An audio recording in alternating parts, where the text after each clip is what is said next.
Job లేక ఇబ్బంది పడుతున్నారా? అయితే మెడికల్ కోడింగ్ మీకు మంచి ఆప్షన్. వెంటనే కాల్ చేసి కోర్సులో జాయిన్ అవ్వండి. Hello viewers, welcome back to Suman TV. ప్రస్తుతం మనతో పాటు ఉన్నారు మేనేజ్మెంట్ కన్సల్టెంట్ సంపత్ సముద్రాల గారు. నమస్తే సార్.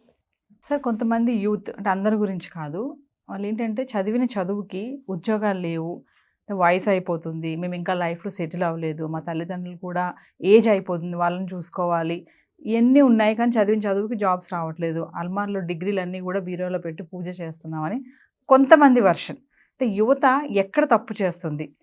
వయసు అయిపోతుంది కానీ మా జీవితాలు ఏమీ మారట్లేదు, చదివిన చదువుకి వాల్యూ లేదు, 10th వరకు చదువుకొని అక్కడి నుంచి ఇంటరు డిగ్రీ బీటెక్లు లేకుండా శుభ్రంగా ఉద్యోగం కోసం వెతుక్కుంటే ఏమైనా సెటిల్ అవుతామేమో అని కొంతమంది అభిప్రాయం. అలాంటి వాళ్ళ కోసం ఒకసారి వాళ్ళు ఎక్కడ మిస్టేక్ చేస్తున్నారు అంటే ఏం చెప్తారు? మిస్టేక్ అని అనడానికి లేదమ్మా, యువత ఒక్కటే తప్పు చేస్తోంది అని కాదు.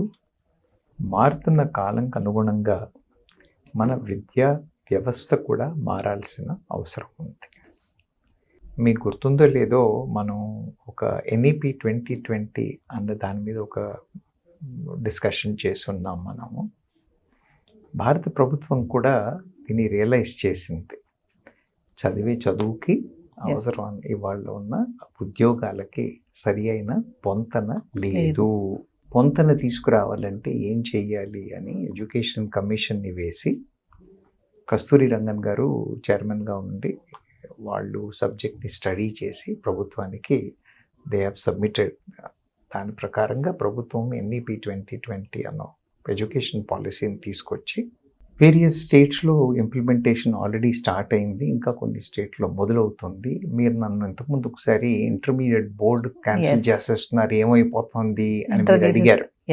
అడిగినప్పుడు నేను మీకు అప్పుడు చెప్పాను, ఈ NEP 2020ని ఫాలో అప్ చేసి మన దగ్గర విద్యా వ్యవస్థ మారుతోందమ్మా. ఆ మార్పుతో కారణంగానే ఇంటర్మీడియట్ బోర్డు మారుతోంది. అండ్ సో ఎందుకంటే ఇప్పుడు 3+3+ అన్న కాంబినేషన్లో మార్పు వస్తుంది కాబట్టి అని అన్నాను. ఇవన్నీ మార్పులు ఎందుకు అనంటే, ఇంతకు ముందున్న విద్యా వ్యవస్థ ఏదైతే ఉందో, కాలం మారుతున్న కొద్దీ రిక్వైర్మెంట్స్ మారుతున్నాయి, టెక్నాలజీ మారుతోంది, అవసరాలు మారుతున్నాయి, వాతావరణం మారుతోంది. దీని ప్రకారంగా ఇది మారాలి. ప్రభుత్వం వాటి కేపబిలిటీస్ ప్రకారంగా మార్పులు చేయడానికి చేస్తున్నారు.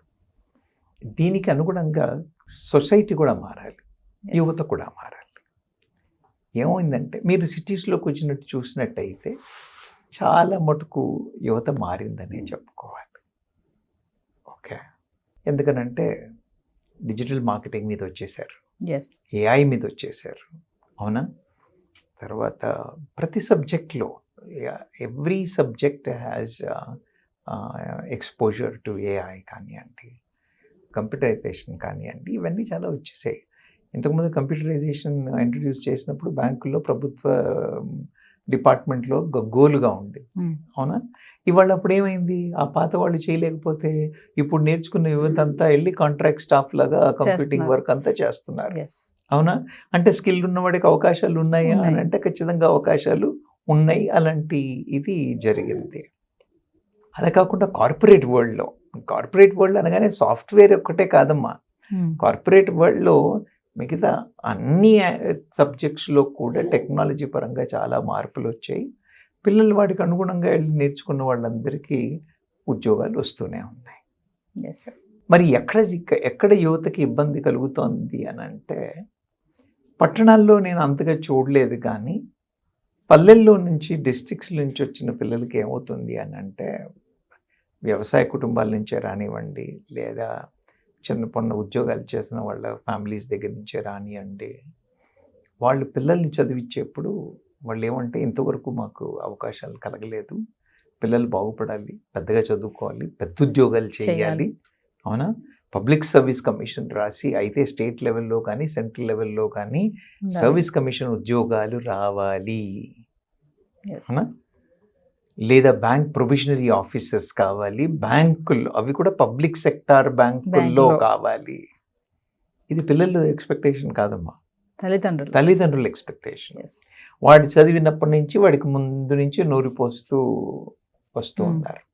ఓకే, వాడికి నచ్చినా నచ్చకపోయినా వాడిపైన వాడి రుద్దడమే. మీద రుద్దడమే. Yes. యా ముందు అయితే డాక్టర్కా లేకపోతే ఇంజనీర్కా, Engineer. డాక్టర్ ఇంజనీర్ కాకపోతే ఇంక వేరే ఏమి లేవు. ఫస్ట్ ప్రయారిటీ అర్థమైందా? డాక్టర్కా ఇంజనీర్కా అవి తప్పితే వేరే ఏం లేదు. మీకు తెలుసా కార్పొరేట్ హాస్పిటల్లో డబ్బులు చేసుకుంటుందంతా యాజమాన్యమే. డాక్టర్లకు అంత గొప్ప జీతాలు ఏం లేవు. అన్నేళ్ళు వాళ్ళు చేసిన సీనియారిటీ వచ్చిన తర్వాత డబ్బులు సంపాదిస్తున్నాం వేరే విషయం. ఎర్లీ ఏజ్ మీరు పోస్ట్ గ్రాడ్యుయేట్లు చేసి అంటే ఎంఎస్ ఎండి చేసిన యంగ్ పిల్లల్ని వెళ్ళి అడగండి. వాళ్ళు చదువు అయ్యే వరకు 23, 24, 25 ఏళ్ళకి వస్తారు. వాళ్ళకి వచ్చే జీతం మామూలు గ్రాడ్యుయేట్లకు వస్తున్న జీతాలు రావట్లేదు. You understand? కానీ ఏంటి, వాళ్ళు పర్సిస్టెంట్గా ప్రొఫెషన్ని కంటిన్యూ చేసి సీనియర్స్ అయిన తర్వాత they will make reasonably good money. కానీ పేరెంట్స్కి అండర్స్టాండింగ్ ఉండదు. యా మన వాడు ఎక్స్టేజ్కి వెళ్తాడు, ఎక్కడ వెళ్ళాలనుకున్నా నువ్వైతే డాక్టర్కా లేకపోతే ఇంజనీర్కా. లక్షల మంది ఇంతకుముందు బీఏలు బీకామ్లు లక్షల్లో ఉండేవాళ్ళు. ఇప్పుడు బీఏ బీకామ్ వాళ్ళని వెతుక్కోవాల్సి వస్తుంది. యా ఇంజనీర్లు కుప్పలు తెప్పలుగా అయిపోయారు. లేదా బీఏ బీకామ్ చేసిన వాళ్ళు కూడా చెప్తున్నాను కదా, వాళ్ళ ఫోకస్ అంతా పబ్లిక్ సర్వీస్ కమిషన్.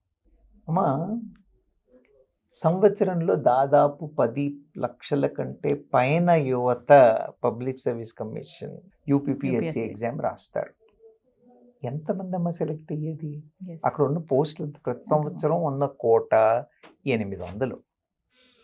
800 కోట ఉన్నప్పుడు 10 లక్షల మంది ఉద్యోగాలు రాస్తే, అవునా? నాకు రాలేదు అంటే am I fitting into that 10%, 15% అన్న ఆలోచన అయితే ఉండాలి కదా. అవునా? మీరు ఒకసారి అటెంప్ట్ చేశారు, రెండోసారి అటెంప్ట్ చేశారు, మీకు తెలియదా మీ కేపబిలిటీ ఏమిటో? అవునా? మీరు ఎక్కడి దాకా వెళ్ళగలిగారు, మీ సామర్థ్యం ఏంటి, మీ సంవత్సరం ప్రిపరేషన్ మిమ్మల్ని ఎక్కడికి తీసుకెళ్తుంది?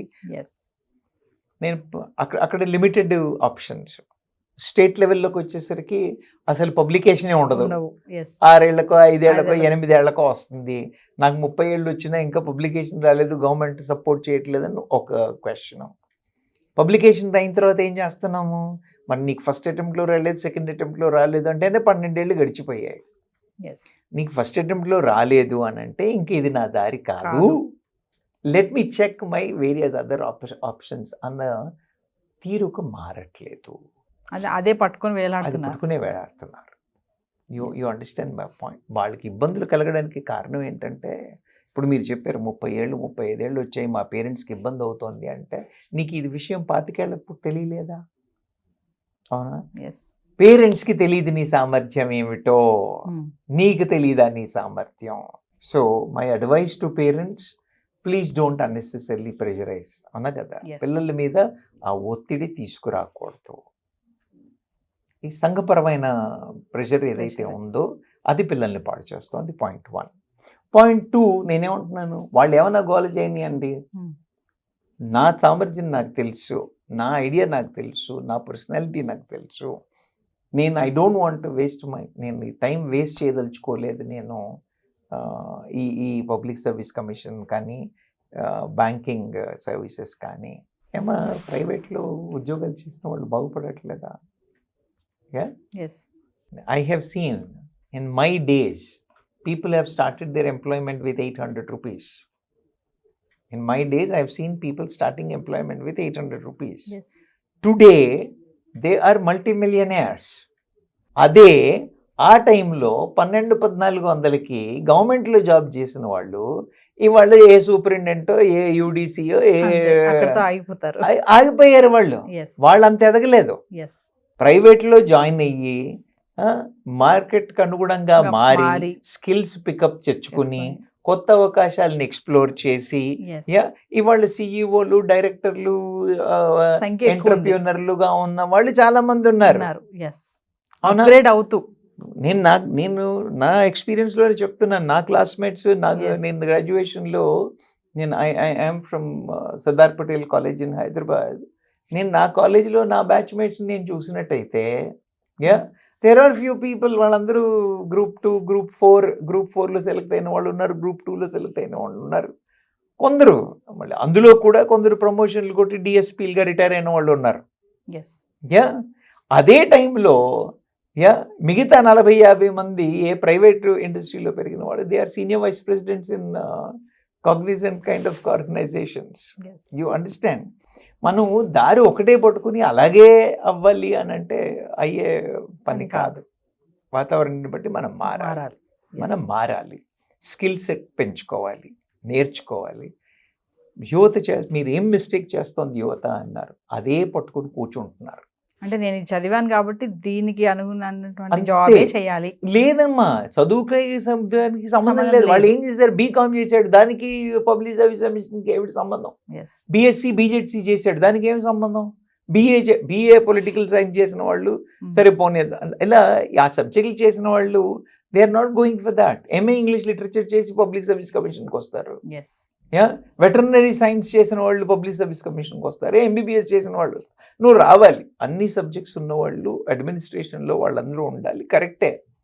నేను అక్కడ సూట్ అవుతానా? ఎస్, చదువుకి ఉద్యోగానికి సంబంధం కాదమ్మా ఇక్కడ ఛాలెంజ్ వచ్చిందల్లా పర్సనాలిటీ సరిగా మనం అనుగుణంగా మారకపోవడం అనేది ఛాలెంజ్. ఓకే, ఆపర్చునిటీస్ ఉన్నాయా అని అంటే మీరు వెళ్ళి ఇప్పుడు స్టాటిస్టిక్స్ గవర్నమెంట్ రిపోర్ట్స్ చూసినట్టయితే ఎంత 17% నిరుద్యోగం. ఓకే, మరి 83%కి ఎలా వస్తున్నాయి ఉద్యోగాలు? You understand my point?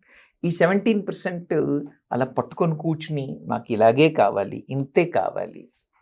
ఇప్పుడు మొన్న నేను ఏదో ఇంటర్వ్యూలో చూశాను, ఆ సినిమా యాక్టర్ ఒక అతను మురళీధర్ గౌడ్ అనుకుంటాను, ఆయన చెప్పాడు, నేను 1400కి I have joined electricity department అన్నాడు. అప్పట్లో నేను చెప్పాను కదా 800కి 1200కి 1400కి ఉద్యోగాలు చేరారు. ఆయన డిపార్ట్మెంట్ వదిలేసరికి ఆయన జీతం 65,000 అంతే. అవునా? మీరు ఇవాళ కార్పొరేట్లోకి వెళ్ళండి, 50,000 60,000 మేనేజర్లకు ఉన్నాయా లేవా జీతాలు? ఏ ఏజ్లో ఉన్న పిల్లలకు ఉన్నాయి? బీకామ్ బీఎస్సీ ఎంపీసీ చేసిన వాళ్ళకే వాళ్ళే 50,000 60,000 70,000 జీతాల్లో ఉన్నారు. మన పిల్లలు ఏమంటున్నారు, నాకు అలా 50,000 జీతం వస్తే నేను జాయిన్ అవుతాను, 15,000 25,000 వస్తే నేను జాయిన్ అవ్వను. ఎలా కుదురుతుంది? ఎంట్రీ లెవెల్లో you should start with that 15-20 or whatever, then you prove your competence. It is not just the education alone. How are you contributing? తర్వాత వాల్యూ ఎడిషన్ లేకపోతే ఉద్యోగం ఇచ్చేవాడు మీకు డబ్బులు ఎందుకు ఇస్తాడు? అంటే మన వాళ్ళ మైండ్ సెట్ ఒకేసారి టార్గెట్ 1,00,000 కొట్టాలి. ఎలా పోనీ నువ్వు వెళ్ళి నువ్వు చదువుకున్న చదువుతో నువ్వు జాయిన్ అయిన కంపెనీలో వాట్ విల్ యూ కాంట్రిబ్యూట్ అని నువ్వు ఎవాల్యుయేట్ చేసుకుంటున్నావా?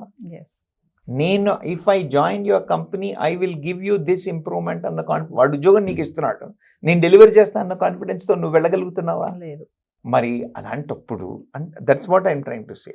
ఎవరైతే అలాంటి ఓపెన్ మైండ్తో వెళ్ళి ఆర్గనైజేషన్స్ కావాల్సిన స్కిల్స్ నేర్చుకుని మారుతున్న టెక్నాలజీ పరంగా మారుతున్న వాతావరణం పరంగా ఎప్పుడైతే స్కిల్స్ పెంచుకుంటున్నారో వాళ్ళందరూ సక్సెస్ఫుల్గానే ఉన్నారు. అలా కాకుండా ఒకే దారి పట్టుకుని మాకు ఇలా ప్రభుత్వమే ఉద్యోగం అంటే తప్పు లేదు అందులో.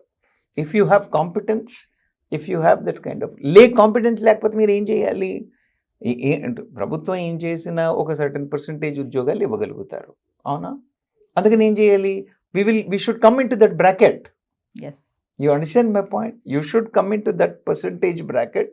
మీరు ఆ పర్సంటేజ్ బ్రాకెట్లోకి వచ్చినట్టయితే ఖచ్చితంగా వస్తుంది.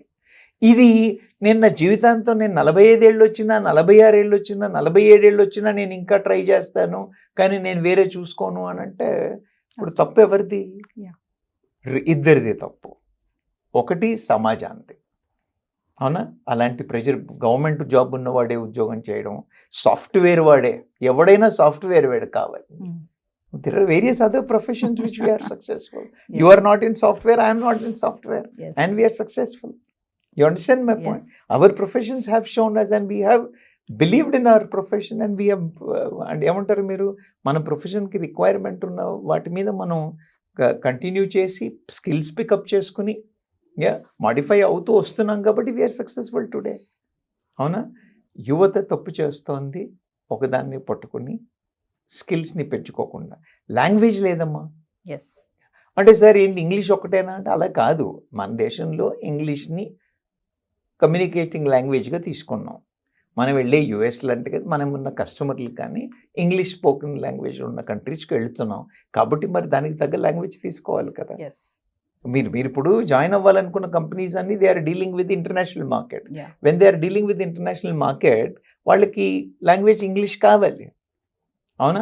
జపనీస్ కావాలని ఎవరు అడగట్లేదు కదా, మనం జపనీస్ కంపెనీస్లోకి వెళ్ళట్లేదు. Yes. మీరు జపనీస్కో జర్మన్ కంపెనీలోకి వెళితే జపనీస్ జర్మన్ నేర్చుకోవాలి. కావాలని అడుగుతారు. అలాగే మీరు ఇంగ్లీష్తో మాట్లాడే కంపెనీకి వెళ్తున్నారు కాబట్టి ఇంగ్లీష్ స్కిల్స్ అడుగుతున్నారు. Yes. అడుగుతున్నప్పుడు మరి అది మీరు పికప్ చేసుకోవాలి కదా, మీరు వెళ్ళి తెలుగులో మాట్లాడితే అవ్వదు కదా, Yes. అవునా కదా? అందుకని లాంగ్వేజ్ నేర్చుకోవాలి. మీ మీద ఇంగ్లీష్ రుద్దడం అని కాదు. యా లేదు, మీరు అది వద్దనుకుంటున్నారా, హ్యాపీగా తెలుగు సాహిత్యం చేయండి, తెలుగు జర్నలిజంలోకి రండి, అవునా? తెలుగు కథలు రాయండి, తెలుగు ఫిలిం డైరెక్షన్లోకి వెళ్ళండి, అవునా? Yes. ది లాంగ్వేజ్లో మన భాష మీద మమకారం ఉంటే దానిలో కూడా చాలా అవకాశాలు ఉన్నాయి, అవునా? మీరు ఎంచుకుని Mm. దాని పరంగా మీ స్కిల్స్ని మేనేజ్ చేసుకున్నట్టయితే ఖచ్చితంగా ఏమంటారు, మీకు ఉద్యోగాలు వచ్చే అవకాశాలు ఉన్నాయి. Skills are important, Yes. Updating Updating. అనేది ఇంపార్టెంట్, కాలానుగుణంగా మనం మారడం మారడం. అనేది ఇంపార్టెంట్. Yes. మీరు చేయదలుచుకున్నారా? ఇప్పుడున్న యువతకు నేను చెప్పేది ఏంటంటే, మీరు గవర్నమెంట్ ఉద్యోగాలు చేయదలుచుకున్నారా, ఓ టైం లిమిట్ పెట్టుకోండి, అవునా? 22 ఏళ్ల వరకు 25 ఏళ్ల వరకు ట్రై చేస్తాను, వచ్చిందా వచ్చింది, లేకపోతే లేదు. ఇంట్లో వాళ్ళని నేను చూసుకోవాలి, అమ్మ నేను 30 ఏళ్ల వరకు నేను 25 ఏళ్ల వరకు గవర్నమెంట్ ట్రై చేస్తాను, 25 ఏళ్ళ నుంచి 30 ఏళ్ళ వరకు 27 ఏళ్ళ వరకు నేను ప్రైవేట్లో ట్రై చేస్తాను, మ్యాక్సిమం నేను మీకు 25 దాకా డిపెండెంట్ ఉంటాను, ఆ తర్వాత ఉండను. ఉండను. నమ్మకం ఇవ్వండి, Yes. అవునా? ఇచ్చి ఆ తర్వాత నేను 25లో నేను గవర్నమెంట్ చేయలేకపోయాను కాబట్టి ఇంకా నాకు ఇక్కడ వచ్చేట్టుగా లేదు, లెట్ మీ ట్రై, నేను ఇంకొక 2 ఏళ్ళు ఎక్కడైతే మీ ప్రిపరేషన్కి టైం పెడుతున్నారు కదా, Yes. అలాగే మీ స్కిల్ అప్గ్రేడేషన్కి టైం పెట్టండి. లేదా మీరు ప్రిపరేషన్కి టైం పెడుతున్నప్పుడే స్కిల్ అప్గ్రేడేషన్ కూడా ప్యారలల్గా చేసుకున్నట్టయితే అక్కడ గవర్నమెంట్ ఉద్యోగం రాకపోయినా మీరు ఆల్రెడీ స్కిల్ సెట్ అక్వైర్ చేసి ఉన్నారు కాబట్టి Yes. కార్పొరేట్ వరల్డ్లోకి వెళ్ళడానికి అవకాశాలు ఉంటాయి, అవునా? అలా కాకుండా కూడా ఎంటర్ప్రీనరల్గా వచ్చిన వాళ్ళు కూడా ఎంతమంది సక్సెస్ఫుల్గా లేరు. Yes. వాళ్ళు ఉద్యోగం ఇవ్వడమే కాకుండా వాళ్ళకే కాకుండా మిగతా వాళ్ళకి ఉపాధిస్తున్న వాళ్ళు, ఇస్తున్నారు. వీళ్ళందరూ బయట డిస్ట్రిక్ట్స్ నుంచి వచ్చిన వాళ్ళు కాదా? Yes. యా టుడే చాలామంది ఎంటర్ప్రీనర్స్ హైదరాబాద్లో ఉన్న సక్సెస్ఫుల్ ఎంటర్ప్రీనర్స్ అందరూ వీళ్ళందరూ డిస్ట్రిక్ట్స్ నుంచి వచ్చిన వాళ్ళు కాదా? యా సో అడాప్టింగ్ అనేది చాలా ఇంపార్టెంట్ అమ్మా, స్కిల్ అప్గ్రేడేషన్ అనేది చాలా ఇంపార్టెంట్. తర్వాత being dynamic is important. Yes. మీరు అలా ఉండిపోకుండా ఎప్పటికప్పుడు చేంజ్. ఎప్పటికప్పుడు మారుతూ అవసరానికి తగ్గట్టుగా మారితే ఎప్పుడు ఉద్యోగ అవకాశాలు కానీ ఇలా ఫ్యామిలీ నేను చేస్తాను, మా పని ఏమవుతుంది అని బాధపడాల్సిన అవసరం అయితే ఉండదు. Thank you sir.